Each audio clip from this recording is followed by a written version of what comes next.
Hi ஹலோங்க, good morning. இன்றைக்கி வந்து கந்த சஷ்டியோட 4th டே, அதாவது வந்து 4வது நாள். ஸோ இன்றைக்கி வந்து சாமிக்கு வந்து நெய்வேத்தியம் படைச்சிருக்கேன் முருகனுக்கு. அது வந்து கேசரி. ஸோ நீங்கள் வந்து ப்ராப்பராக பாயாசம் கேசரி அந்த மாதிரி பண்ணணும் எந்த அவசியமும் இல்லை.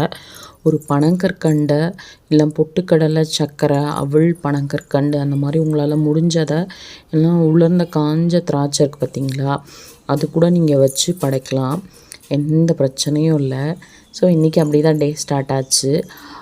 வழக்கம் போல் எந்திரிச்சிட்டு கிச்சன் க்ளீன் பண்ணிவிட்டு வாசல் பெருக்கி கோலம்லாம் போட்டுட்டு அதுக்கப்புறம் வந்து நான் நெய்வேத்தியம் பண்ணிவிட்டு டைரெக்டாக வந்து நேற்று பண்ணதெல்லாம் க்ளீனப் பண்ணிவிட்டு பூவெல்லாம் மாற்றிட்டு, நான் வந்து உருளியில் இருக்க பூ மட்டும் கொஞ்சம் ஃப்ரெஷ்ஷாக இருந்ததுன்னா விட்டுருவேன். ஃப்ரெஷ்ஷாக இருக்கும் போது ஏமாதுன்னு சொல்லிட்டு நான் மாற்ற மாட்டேன். ஸோ சாமி பூவெல்லாம் சேஞ்ச் பண்ணிவிட்டு அதுக்கப்புறம் என்ன பண்ணேன்னு பார்த்திங்கன்னா, நீர் அபிஷேகம் பூ வச்சுட்டு, நான் எப்பயுமே பூ வச்சுட்டு தான் பண்ணுவேன். நீர் அபிஷேகம்லாம் பண்ணிவிட்டு சந்தன குங்குமம் இட்டுட்டு அதுக்கப்புறம் வந்து தீபாரதனை காட்டிட்டு ஸ்டார்ட் பண்ண ஆரம்பிச்சிட்டேன். ஸோ ஏன் வீடியோ வந்து இவ்வளோ நாள் டிலே ஆச்சுன்னா, என்னால் வந்து சம் ரீசனால் வீடியோ வந்து அப்லோட் பண்ண முடியல. ஸோ அதனால தான் இப்போலேருந்து கண்டினியூ பண்ணலான்னு சொல்லி கண்டினியூ பண்ணிகிட்ருக்கேன். அதுக்கப்புறம் பார்த்திங்கன்னா, நம்ம மஞ்சள் குங்குமம்லாம் இட்டுட்டு இது நான் எப்படி செட்டப் பண்ணியிருக்கேன்னு பார்த்திங்கன்னா, எனக்கு ஒரு யோசனை வந்தது. கீழே வச்சுருக்கிறது வந்து பார்த்திங்கன்னா என்னென்னா, நம்ம வந்து வெண்கல தட்டு சரிங்களா, அதுக்கு மேலே வந்து விளக்கு வைக்கிற ஒரு சின்ன முக்காலி மாதிரி, இது எல்லாமே பிராஸ்னால் பித்தளை. ஸோ அந்த செட்டப் எல்லாமே என்கிட்ட இருந்ததுனால எனக்கு ரொம்ப ஈஸியாக அசஸ் பண்ண ரொம்ப ஈஸியாகவே இருந்துச்சு. அதுக்கு மேலே தான் முருகர் சிலையை வச்சுருக்கேன்.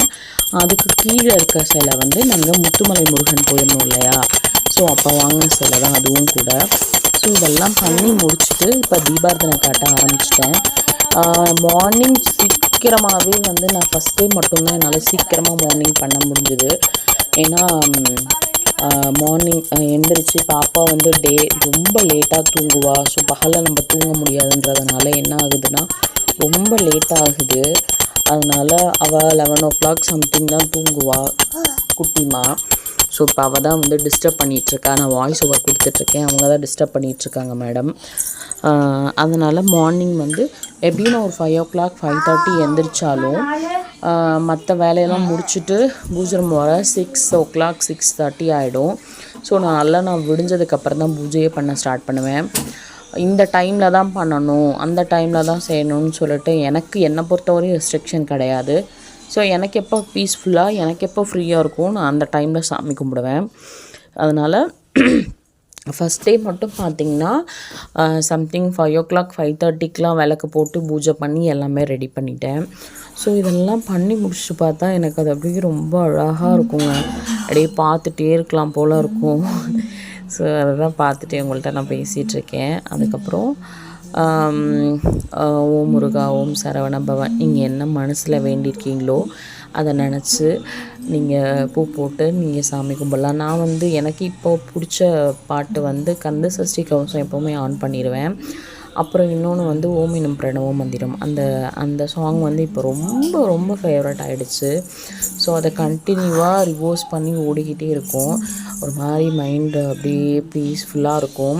ஒரு 1/2 hourக்கு அந்த இடத்துலேருந்து எந்திரிக்கவே தோணாது, அந்தளவுக்கு ஹாப்பியாக இருக்கும்.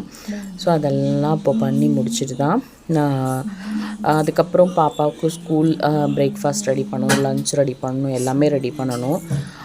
இதில் வந்து ரொம்ப டயர்டாகுதுன்னு கேட்டிங்கன்னா, ஏன்னா நான் மதியம் வந்து ஒரு வேளை மட்டும்தான் ஃபுட் எடுத்துக்கிட்டேன், மார்னிங் நைட்டு கிடையாது.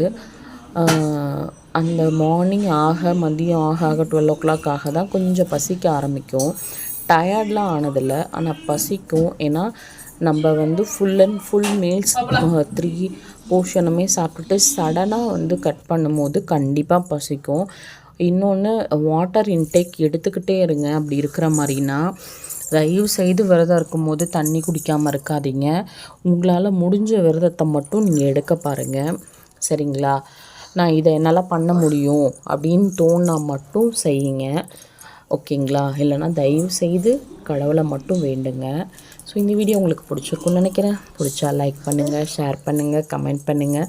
அண்ட் மறக்காமல் கவிஞலோ ஹப்ஸ் லைஃப் ஸ்டைல் சேனலுக்கு சப்ஸ்கிரைப் பண்ணுங்கள். ஓகே, பாய் பாய். இது வந்து